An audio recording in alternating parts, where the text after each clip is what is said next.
Kalau gua bisa balik ya ke usia gua yang 17 tahun, ini adalah beberapa nasihat yang gua akan kasih tahu ke Timothy umur 17 tahun. Kemarin malam itu gua sempat kepikiran untuk bikin video ini, jadi hari ini gue bikinin. Jadi video ini adalah kumpulan mungkin ya bisa dibilang kesalahan dan pelajaran-pelajaran yang gua alami selama gua 24 tahun hidup, 10 tahun berkarya di bidang usaha digital, jadi pengusaha, jadi seorang investor juga, dan ini yang bisa gue kasih. Ya mungkin teman-teman di sini banyak yang lebih tua dari gue, tapi gue yakin setiap dari kalian yang nonton video ini pasti bisa mendapatkan sesuatu dari akhir video ini. Gue akan bilang ya ke Timothy yang 17 tahun, bahwa tenang, lu nggak perlu tahu semua jawabannya.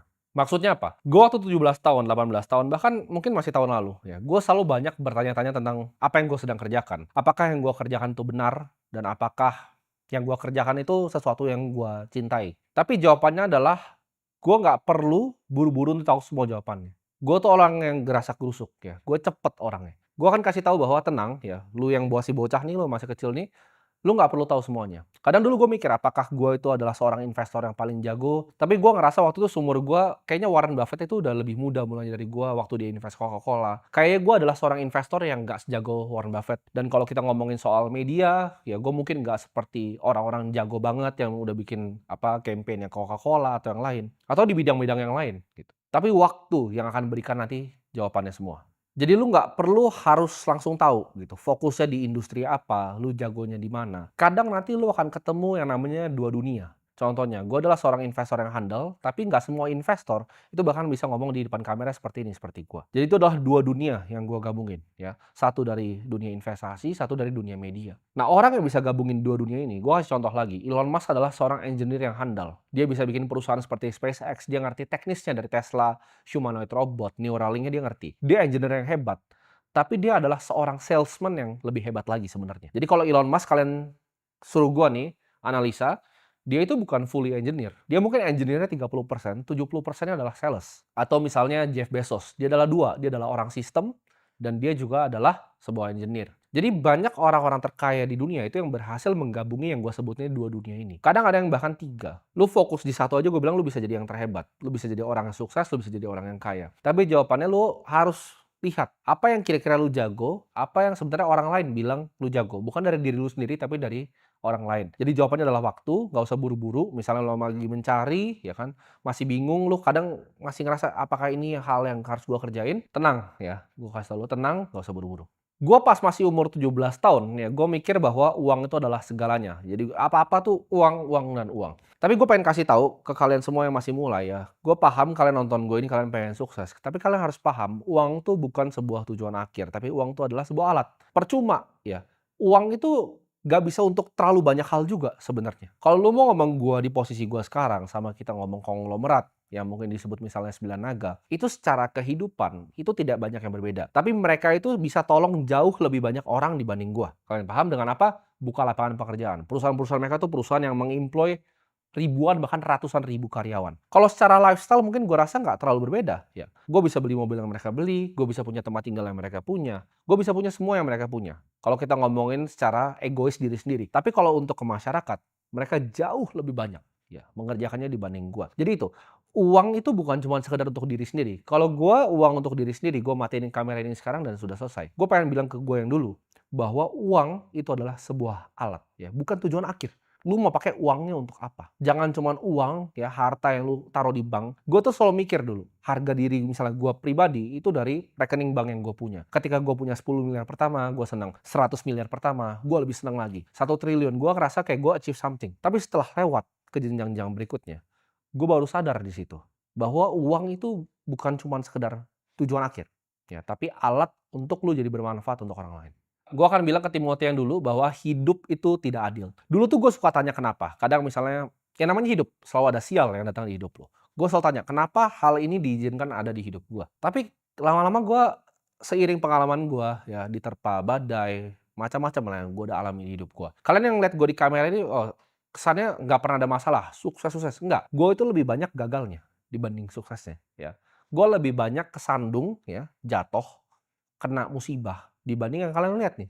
suksesnya seperti sekarang. Jadi jawabannya adalah hidup itu memang tidak adil, karena lu harus telan nih buat Timothy yang 17 tahun, lu telan bahwa hidup itu tidak adil. Kadang lu ditampar dari tempat yang lu nggak tahu. Tapi lu harus jadiin itu semua itu jadi bahan pelajaran. Apa yang lu bisa kontrol, lu fokus di situ. Ini penyakit nih dulu gua. Jangan jadi Superman. Gua tuh dulu mikir gua adalah seorang Superman. Ya, 17 tahun, gua mau pegang kameranya sendiri, gua mau ngeditnya sendiri, gue mau bikin agensi gue sendiri, gue jadi akuntannya sendiri, gue orang finance-nya sendiri, ya, gue orang sales-nya sendiri, gue orang marketingnya sendiri, semuanya sendiri, sendiri, dan sendiri. Di hidup ini lu nggak butuh jadi Superman, tapi lu butuh super team. Jadi jangan bergantung sama diri lu sendiri, karena itu penyakit itu. Jadi orang-orang baru mulai usaha pasti paham. Dia ngerasa karena dia yang paling pintar, dia bisa semuanya, jawabannya enggak. Lu harus bisa delegasi ke orang-orang yang lebih pintar dari lu di bidangnya mereka sendiri-sendiri. Karena nggak ada ya yang jago dalam 10 bidang gitu. Elon Musk aja gue sebut cuma 2, sales dan juga engineering. Dia nggak jago di banyak bidang yang lain. Ketika ada orang yang lebih jago, ya lu serahkan ke orang yang lebih jago. Jangan ngerasa lu mau kokop semuanya sendiri ya, karena itu adalah pikiran yang orang-orang baru mulai usaha biasanya. Mereka pikir semuanya bisa dikerjakan sendiri dan mereka paling jago di semua bidang. Padahal jawabannya tidak, banyak yang lebih jago dari kamu. Jangan hidup untuk disukai banyak orang, tapi hiduplah untuk bisa menolong banyak orang. Dulu gue mikir gue pengen jadi orang yang bisa disukai sama semua orang. Ya sampai gue nggak menghargai bahkan waktu gue sendiri. Contoh, gue nggak enakan dulu. Tim ini ada acara ini, gue datang, gue datang. Tim ada ini, gue datang, gue datang. Gue nggak menghargai diri gue sendiri. Gue pilih jadi people pleaser, senengin semua orang. Tapi gue sadarin itu nggak ada ujungnya. Jadi gue bukan menargetkan diri gue jadi orang yang ibaratnya disukai sama banyak orang. Tapi gimana caranya gue jadi orang yang paling bermanfaat untuk banyak orang. Kalau orang banyak nggak suka sama gue, tapi gue itu bermanfaat untuk banyak orang, itu nggak masalah ya. Gue ngomong dengan tegas seperti ini, gue ngomong fakta yang tegas, namun banyak yang nggak seneng, tapi banyak yang terbantu dan merasa bermanfaat untuk mereka, tugas gue udah selesai di sana. Untuk Timothy yang 17 tahun, ya, jangan takut untuk dibenci orang, karena di ujungnya, ya kebenaran itu akan selalu menang. Nah ini gue akan ngomong juga nih, karena gue dulu masih kecil tuh gue ngincar quick win, ya kan. Waktu gue nge-golin deal, waktu gue masih punya agency itu yang penting goal dulu ya. Bisa atau enggaknya urusan belakangan. Gue nggak main game yang endurance, yang tahan lama. Gue kayak kontrak 3 bulan gas. Gue nggak mikir, serakah soalnya kan. Gue mikir kalau kontraknya cuma 3 bulan nih, next bulan keempat gue bisa mahalin nih. Dulu gue mikir quick win, gue mau uang cepat. Gue nggak mikir endurance ya. Padahal kalau gue kerjain dengan baik aja, semampunya gue dengan harga yang oke, kalau gue dipakai sama dia terus, kita nggak tahu orang ini bisa kasih gue referensi ke siapa, mulut ke mulutnya seperti apa. Reputasi itu bukan sesuatu yang gue paham dulu ya. Jadi gue cuman kejarnya quick win. Tapi gue paham gamenya sekarang itu bukanlah kayak dengan cepat, tapi yaitu endurance. Uang itu bisa datang dan bisa hilang. Gamenya di dunia ini, ketika lo bikin uang, contoh seperti gue sekarang, ini bukan cuma untuk bikin uang lebih banyak, tapi gamenya adalah mempertahankan uang yang lebih sulit. Namanya endurance di sini. Jadi enduring wealth, jadi harta yang bertahan lama. Kadang nggak banyak. Orang yang bisa tahanin harta, itu bahkan lintas generasi. Satu kehidupannya aja banyak kan udah habis semua. Antara kena kasus, kena yang lain. Nah ini sini gue belajar, nggak penting quick win. Mungkin ada orang yang bisa bikin duit lebih cepat dari gue, pakai cara yang ilegal. Tapi gue tahu reputasi cuma datang sekali. Jadi jangan cari quick win, tapi cari endurance.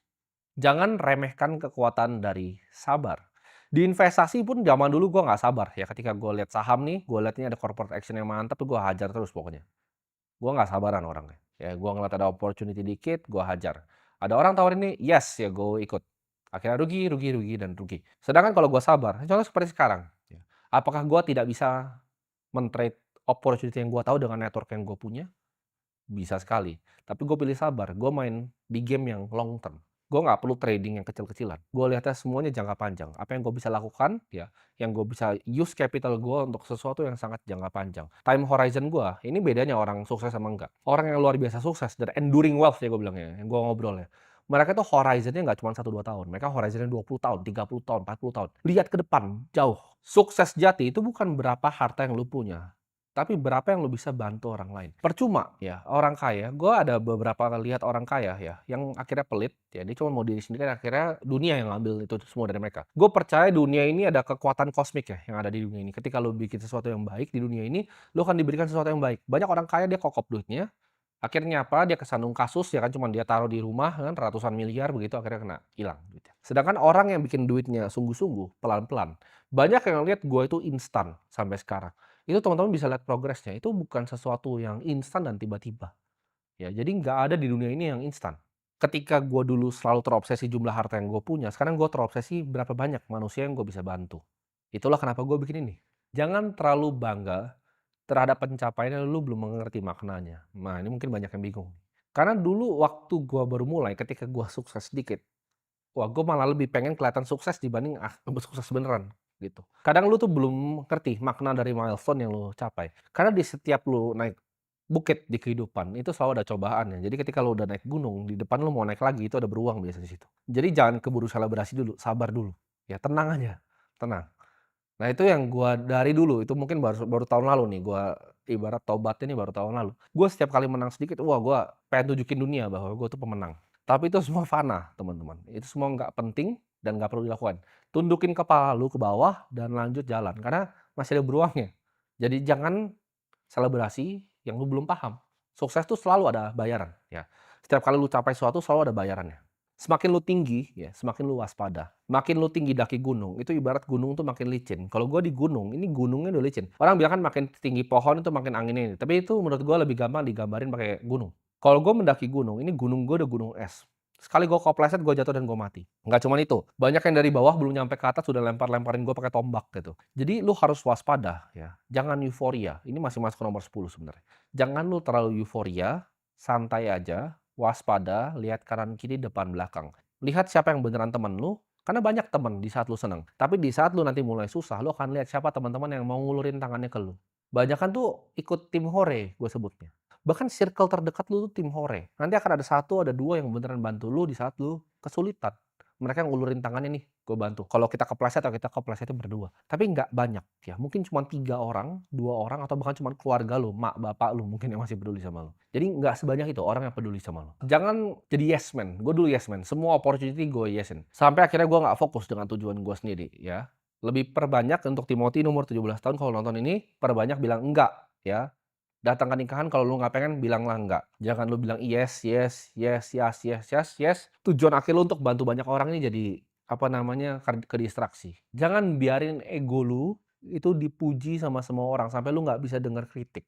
Ini yang bahaya. Ini yang bahaya ke orang yang punya dua gua sebutnya. Uang ya dan fame. Orang yang punya uang dan fame itu kayak gua mungkin 2 tahun lalu, itu besar kepalanya mampus. Ketika besar kepalanya mampus, orang dengerin gua merasa gua yang paling dewa.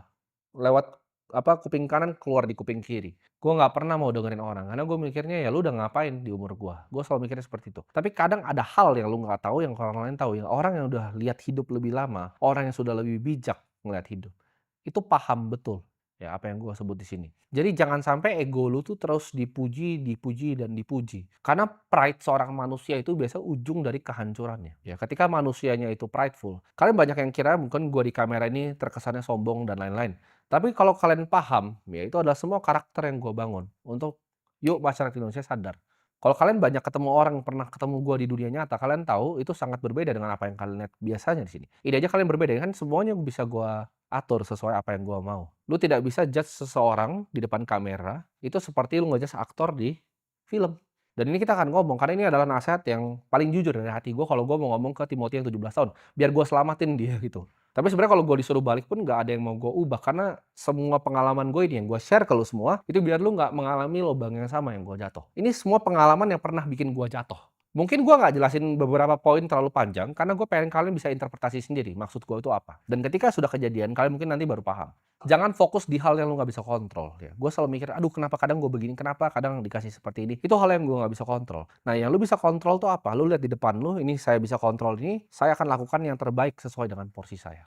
Ya, hati yang bijak. Yang paling penting lu cari di dunia ini itu bukan cuma sekedar uang, tapi kebijaksanaan atau wisdom. Hati yang bijak itu akan menerima yang namanya koreksi. Jadi mereka akan menerima nasihat, tapi orang yang bodoh, ya gue sebutnya, orang yang bodoh, itu akan menolak nasihat. Dia nggak akan mau dengerin. Orang yang udah lewatin apa yang dia lewatin, dia nggak mau dengerin. Oh lu jangan begini ya? Ah enggak lah, gue paling tahu. Kalau lu cari mentor, nih banyak cari mentor tuh bagaimana? Lu harus satu bisa lihat apa yang lu pengen hidup lu. Apakah lu pengen hidup lu seperti dia atau tidak? Itu yang pertama. Yang kedua, mentor ini harus bijak. Bijak itu apa? Bijak itu bukan cuma lihat baik dan jelek. Baik dan jelek itu semua orang biasa, orang pintar bisa tahu. Orang punya knowledge gue sebutnya, orang yang pintar tuh bisa tahu. Tapi orang yang bijak itu bisa bedain mana yang baik, mana yang terbaik. Ini yang sulit banget. Baik dan buruk ini gampang lihatnya, orang pintar bisa. Orang bodoh pun nggak bisa lihat kadang baik dan buruk. Dia lakuin aja gitu kan. Tapi kalau pilihan di hidup lu antara ini yang baik sama mana yang terbaik, itu butuh mentor. Itu butuh orang yang udah pernah di situ. Ngasih tahu lu, tim lakuin yang ini. ya, "Lu jangan begini, nanti kalau lu begini, lu bisa nyemplung," gitu. Dia bisa lihat yang baik doang mana, sama yang terbaik itu yang mana. Itu baru orang bijak. Jangan malas ngelihat kesempatan nih, Timothy ini kadang dulu malas lihat kesempatan. Ketika ada badai dia pilih untuk kokop, untuk aman gitu. Cuman gue kasih tahu enggak, justru di saat gue udah ngalamin sekarang, setiap kali gue dapat badai kehidupan, itu selalu gue jadiin manfaat, gue sebutnya. Ketika gue ada masalah, gue selalu jadiin itu justru batu loncatan. Orang yang gue kenal dalam menyelesaikan masalah itu siapa aja, dan gue bisa masuk ke jenjang yang lebih tinggi lagi. Jadi kalau ada badai, lu tabrak terus aja. Lu tabrak terus, lu lihat tapi. Tapi balik lagi tetap waspada ya. Dan lu lihat celahnya. Jadi jangan pas ada masalah lu malah meringkuk dan ketakutan. Ketika ada masalah, lu lihat opportunity di dalam badai itu yang mana. Problem Timothy mungkin bukan umur 17, tapi mungkin umur 20-an ya. Gue itu orang yang dulu kadang kalau orang tampar gue, itu gue tampar balik kalau bisa gue cabut matanya. Ini problem orang yang baru punya uang dan baru punya kuasa sedikit. Jadi lu belajar untuk jangan membalas orang. Ketika orang bikin salah sama lu, jangan dibalas. Itu akan bawa lu mungkin banyak masalah ke depan nih. Jadi ketika lu ditampar, lu cabut matanya, nanti dia mau buntungin tangan lu. Jadi jangan membalas orang. Seberapa dia bikin salah sama lu, itu let go aja. Ini buat Timothy yang umur 17. Karena dia kan ntar akan tua kan. Lu let go aja. Ketika ada orang bikin salah sama lu, jangan lu ditampar terus lu ambil matanya. Gitu. Nanti tangan lu mau dibuntungin sama dia. Berilah pengampunan ke orang yang bikin salah sama lo. Itu lu bisa interpretasi sendiri masing-masing, karena gue jelasinnya singkat, sengaja, biar kalian bisa berdiskusi juga di bawah. Nanti kalau gue ada kesempatan dan waktu, gue balasin maksud realnya itu apa. Tapi itu nasihat yang gue akan kasih kalau gue balik ke umur 17 tahun.